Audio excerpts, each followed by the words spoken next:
पीछे को लौटने लगे। इधर प्रभु कह रहे हैं भैया सुदामा सुदामा सुदामा आगे जा।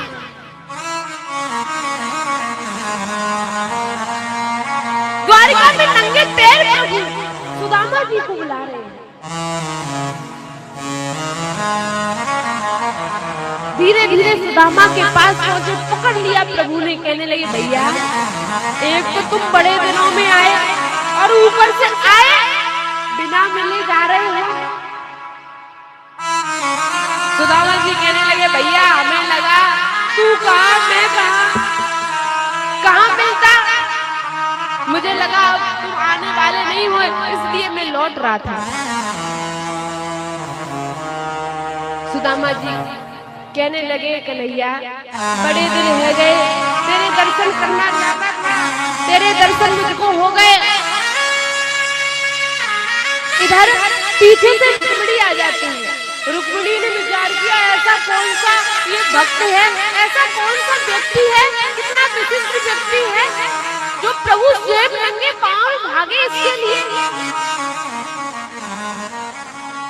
प्रभु ने आदेश दिया जाओ रथ लेकर के आओ। रथ आया, रथ आया। कन्हैया ने सुदामा को रथ में बिठाया, खुद नीचे बैठ गए। द्वारिका में पहुंचे, द्वारिका में पहुंचे। प्रभु ने सुदामा को गद्दी पर बिठाया, खुद सुदामा जी के चरणों पर बैठ गए। चरणों में बैठ गए और कहने लगे भैया बड़े दिन हो गए, बहुत दिनों में दर्शन दिए, बड़े दिनों में तू आया। ऐसे बेहाल बिबायन सो पग कंटक जात लगे पुनि जो है, हाय महा दुख पायो सखा तुम आए किते न किते दिन हुए। अरे तुम पर कितना दुख पड़ गया, तुम मेरे पास नहीं आए, तुम्हें कितने दिन हो गए मैंने तुम्हें नहीं देखा। भैया आ गए हो। तब तक रुक्मिणी को आदेश दे दिया प्रभु ने जाओ और जल लेकर के आओ, मैं स्वयं सुदामा के चरणों को धुलूंगा। रुक्मिणी जल लेने के लिए गई। कन्हैया ने क्या किया, सुदामा जी के चरण पकड़ लिए, चरण पकड़े और नीचे देखने लगे। नीचे देखने लगे, कांटे लगे हुए हैं, कांटे लगे हुए हैं। कन्हैया के नेत्रों से आंसू निकल रहे हैं। क्या करें, मुख को लगाया और मुख को लगा करके सुदामा के कांटों को खींचा। देख सुदामा की दीन दशा, करुणा करके करुणा निधि रोए, पानी परात को हाथ छुओ नहीं, नैन के जल सो पग धोए। मुंह से कांटों को निकाल दिया। तब तक रुक्मिणी पानी लेकर के आ जाती है। तब तक तो प्रभु ने आंसुओं से सुदामा के पैर धो ही दिए, पानी की तो जरूरत भी नहीं पड़ी।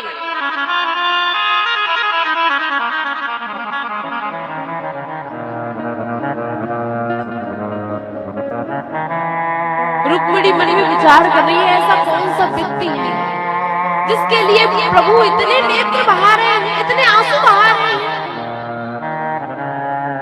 नेत्रों से अश्रुधारा रुक ही नहीं रही है। और हल्के से प्रभु पूछने लगते हैं, कहने लगे भैया ये बता तेरो ब्याह है गयो। सुदामा जी कहने लगे हो गया भैया, विवाह तो हो गया। अच्छा भाभी कैसी है? बोले बढ़िया है। नाम क्या है? बोले सुशीला। अच्छा तेरो ब्याह है गयो और बहुत दिनों में तू आयो, मेरे लिए भाभी ने कुछ भेजा नहीं? अब सुदामा जी चावल की पोटली लेकर के आए, पीछे को छिपाने लगे। क्यों छिपाने लगे? अरे कहा ये राजा और कहा मैं टूटे फूटे चावल लेकर के आया है, ये देखेगा तो क्या बोलेगा, तो पीछे को छुपाने लगे। भगवान कन्हैया ने लगाया झटका, चावल की पोटली और पत्र खींच पत्र को पहले पढ़ा। पत्र ने सुशीला ने अपनी सारी बात लिखी। जैसे ही पत्र पढ़ा, प्रभु कहने लगे, भाभी तुझ पर जितना दुख पड़ने वाला था पड़ गया, लेकिन अब नहीं पड़ेगा। होनी थी सो है गई, अब नहीं दोबारा होए। और भाभी तेरे महल में नित्य द्वादशी। तू कह रही है कि तेरे घर में हमेशा एकादशी रहती है। मैं कहता हूँ आज से, अभी से तेरे घर में रोजाना द्वादशी। चावल की पोटली ली प्रभु ने।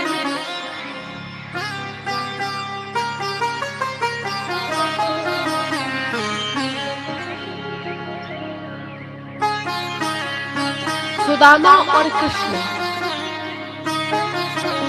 सखा भी ऐसा ही होना चाहिए। सुदामा और कृष्ण, अरे प्रभु इतने रोए, इतने रोए, इतने रोए कि आंसुओं से ही सुदामा जी के पैरों को धुल दिया। मेरा सखा इतना दुख में, इतने कष्ट में रहा, तो आंसुओं से प्रभु ने चरण धो दिए। जैसे राधा रोती है ना कृष्ण के लिए, ऐसे ही सुदामा जी के लिए कन्हैया रोए।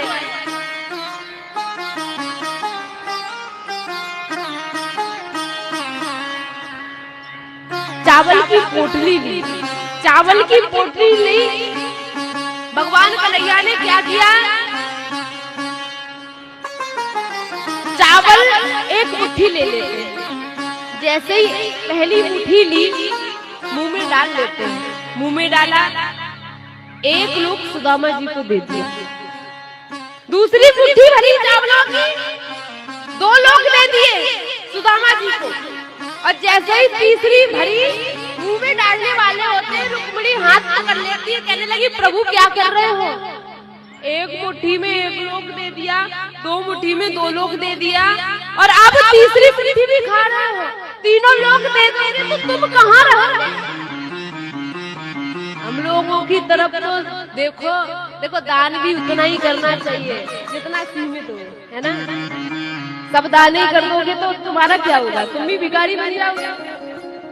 रुक्मिणी कह रहे हैं, प्रभु आपने 2 लोग दे दिए, बड़ी अच्छी बात, अब तीनों लोग दे दोगे तो हम कहाँ रहेंगे? सुदामा जी जैसी हमारी भी हालत हो जाएगी। हाथ पकड़ लेते हैं। बात मेरी मान लो प्रभु, हाथ रोक लीजिए। 2 लोग दे चुके पर तीसरा ना दीजिए। 2 लोग तुमने दे दिए पर तीसरा मत दो। तीसरा भी दे दिया तो फिर हम कहाँ जाएंगे? मुन्ना के बिहारी लाल की। तो भगवान क्या है? भगवान करुणा निधि है, दया निधि है। जिस पर दया करते थे ऐसी दया करते, ऐसी दया कि जो मन में आए सब ले जाए, जो मन में आ गया सब ले जाओ। ऐसे दयावान है प्रभु।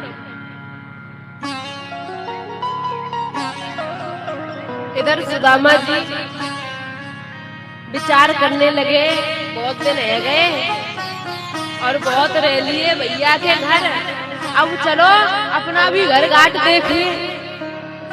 सुदामा जी मन में विचार कर रहे हैं। सुशीला कह रही थी, मैं अगर अपने मित्र के यहाँ जाऊंगा तो कन्हैया तुम्हें कुछ ना कुछ अवश्य देंगे। सुदामा जी को नहीं पता कि प्रभु ने 2 लोग दे दिए, फिर भी मन में विचार कर रहे हैं, मैं जब अपने घर जाऊंगा तो कन्हैया दक्षिणा में कुछ ना कुछ तो अवश्य देगा।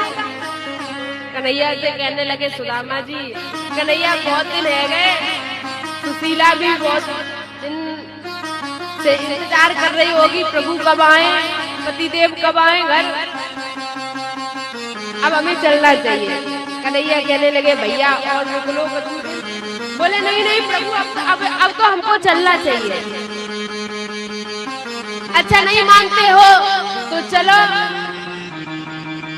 प्रभु सुदामा जी के साथ चलने लगे। सुदामा जी कहने लगे, भैया जा रहे हैं। बोले चलो हम बाहर तक आपको छोड़ देते हैं। आधे रास्ते तक गए। सुदामा जी फिर भी मन में विचार कर रहे हैं, जब हम जाएंगे कन्हैया कुछ ना कुछ हमें अवश्य देगा। कन्हैया ने कहा भैया अब यहाँ से चले जाओगे? बोले हाँ चले जाएंगे। कन्हैया वापस लौटा। जैसे ही वापस लौटाए सुदामा जी कहने लगे छलिया के दोनों हाथ खाली निकले। सुशीला कह रही थी चले जाओ कन्हैया के पास चले जाओ, वो कुछ ना कुछ अवश्य देगा, लेकिन कुछ नहीं दिया। मैं तो उसी की वजह से आ गया। सुदामा जी कहने लगे छलिया जो तूने मुझको दिया सब तू अपना वापस, जो तूने मुझको दयो तै सोई पहिए आप। सुदामा जी ने दोनों लोग कन्हैया को वापस कर दिए। बोलिए गोविंद भगवान। और धीरे धीरे अपने घर पहुंचे। जैसे ही पहुंचे देखा सुदामा जी की कुटिया की जगह एक सुंदर सा महल बना हुआ है। सुदामा जी मन में विचार करने लगे मुझे लगता है जब तक हम कन्हैया से मिलने के लिए गए तब तक कोई राजा आया, उसने मेरी टूटी फूटी कुटिया भी तोड़ दी और अपना सुंदर सा महल बनवा लिया। और तो और महल बनाया तो बनाया, मेरी सुशीला को भी ले गया। बोलिए गोविंद भगवान। इधर सुशीला आंगन को सजा रही है। चुन चुन रखती राह में नित नित नूतन फूल, या मिलन की आस में गई जगत को भूल। रास्ता सजा रही है। सुदामा जी ने मन में विचार किया चलो देखते हैं पास चल करके ये किसका महल है, कौन से राजा ने बनवाया है और मेरी सुशीला कहाँ है उसको भी तो ढूंढे। तो धीरे धीरे महल के पास रास्ता सजा हुआ है। जैसे ही अंदर को प्रवेश किया सुशीला कहने लगी प्रभु आ गए, बहुत बहुत स्वागत है। सुदामा जी कहने लगे आप कौन देवी? बोले पहचाना नहीं? बोले नहीं कि मैं आपकी पत्नी सुशीला। अरे तुम ऐसे इस हाल में, ये सोना चांदी जेवर पहने हुए हो इतनी तैयार, ये कहाँ से आया? अरे प्रभु आपको पता नहीं है, आप द्वारिका प्रभु से मिलने के लिए गए, प्रभु ने हमारे लिए एक सुंदर महल बनवा दिया। अच्छा।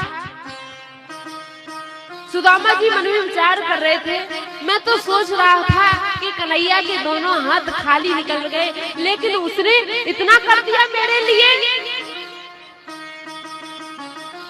सुशीला के साथ सुदामा जी अंदर गए हाथ मुंह धुले। सुशीला धीरे से पूछ देती है महाराज ये बताओ रास्ते में चल करके आए आप, बड़े थक गए होंगे, भोजन में क्या बनाए?